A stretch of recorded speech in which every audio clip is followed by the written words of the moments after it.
नमस्कार किसान साथियों। आज आपके लिए एक बहुत ही इंटरेस्टिंग कीट के बारे में जानकारी लेके आया हूँ, जो कि रस चूसक है। और इसके बारे में आप जानते भी हैं, मगर बहुत सारे किसान हैं जिनको इसके नियंत्रण के बारे में नहीं पता।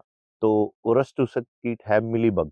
मिलीबग की तकरीबन 9 से 10 प्रजातियां हैं जो कि भारत में पाई जाती हैं, और ये बड़े ही ज़्यादा मात्रा में पौधों का रस चूसते हैं।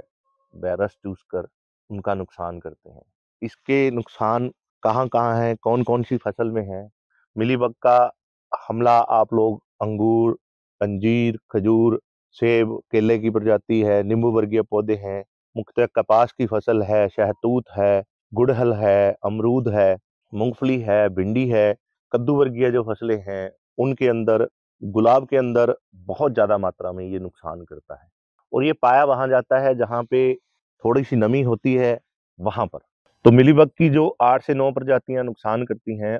मिलीबग का जीवन जो चक्कर है वो 22 से 25 दिन का होता है। मुख्यतः 30 दिन तक वो पूरा कर लेता है अपने जीवन चक्र को, और एक वर्ष में तकरीबन 15 पीढ़ियां पूरी कर लेती है मिलीबग।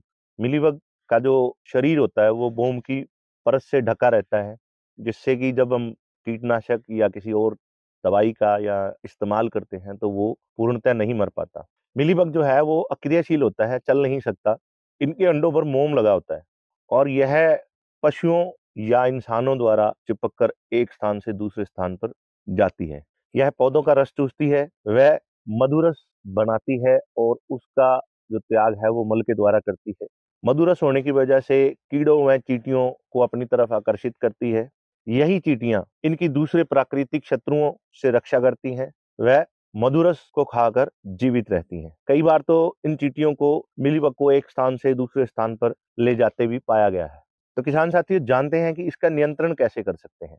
इनके नियंत्रण के लिए सबसे पहले जो जरूरी है वो चींटियों का नियंत्रण भी बहुत जरूरी है। चींटियों के बिना ये नए क्षेत्र में ज्यादा नुकसान नहीं पहुंचा सकती। इनके नियंत्रण करने के लिए मित्र कीट, जो कि बहुत प्रकार के बीटल हैं, उनकी सहायता से हम इनका नियंत्रण कर सकते हैं। जैविक नियंत्रण के लिए वर्टिसिलियम या बिवेरिया बेसियाना, जो कि जैविक कीटनाशक का काम करता है, उसका 5 ग्राम प्रति लीटर का घोल बनाकर नमी वाले महीनों में, जब हवा के अंदर नमी की मात्रा ज्यादा हो, तो हमें उस खेत में छिड़काव करना चाहिए जहां हमें मिलीबग की समस्या ज्यादा आती है। रासायनिक नियंत्रण के लिए हम जो मेलाथियान आती है पाउडर के रूप में 5%, उसके चूर्ण को 10 किलो प्रति एकड़ के हिसाब से उसका बुरकाव करना चाहिए, छिड़काव करना चाहिए, ताकि उसके अंडों को नष्ट किया जाए। कि मिलीबग के जो अंडे हैं वो पौधों की या मिट्टी की जो दरारें हैं उनके अंदर पड़े रहते हैं, जिससे कि जब उन्हें फेवरेबल समय मिलता है, तो वो मौसम मिलता है, तो वो बाहर आते हैं और जीवों द्वारा अटैच होकर या चींटियों द्वारा अटैच होकर दोबारा से पौधों पर हमला करते हैं। तो एक काम आप और कर सकते हैं कि जिन खेतों में आपको मिलीबग की समस्या ज्यादा आती है, अगर आपने खेत की जुताई बहुत अच्छे से की है, तो उन खेतों में भी मिलीबग का जो है अटैक देखने को कम मिलेगा। रासायनिक नियंत्रण के लिए आप मेलाथियान, जो कि चूर्ण के रूप में आता है 5% वाला, उसको आप 10 किलो प्रति एकड़ के हिसाब से बुरकाव कर सकते हैं खेत में। या खड़ी फसल के ऊपर, जैसे कि आप देखते हो कि मिलीबग का अटैक होता है तो हमें दवाइयों का छिड़काव करना पड़ता है, तो उसमें आप मोनोक्रोटोफॉस, जो कि मार्केट में उपलब्ध आती है, वो 1.5 ml प्रति लीटर पानी के हिसाब से, मेलाथियान मार्केट में मिलती है जो 2.5 ml प्रति लीटर पानी के हिसाब से, और या क्लोरोपाइरिफॉस जो है 20% वाली, उसका 2 ml प्रति लीटर पानी के हिसाब से छिड़काव करना चाहिए। इमिडाक्लोप्रिड जो मार्केट में मिलती है, उसका 200 ml प्रति एकड़ के हिसाब से छिड़काव करना चाहिए, और स्प्रे में कम से कम 150 से 200 लीटर पानी का इस्तेमाल करना चाहिए। किसान साथियों, आम के बागों में मिलीबग के नियंत्रण के लिए अक्टूबर महीने में पानी भर देना चाहिए, जिससे कि मिलीबग के जो अंडे हैं वो नष्ट हो जाएं। बगीचों आदि में नवंबर में जुताई करनी चाहिए। जुताई करने से मिलीबग के जो अंडे हैं वो नष्ट हो जाएंगे।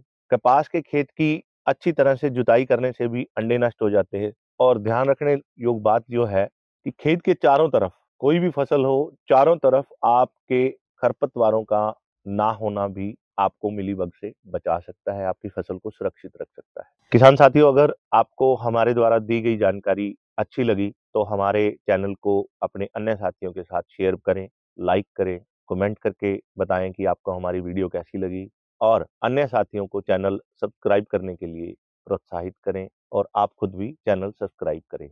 धन्यवाद।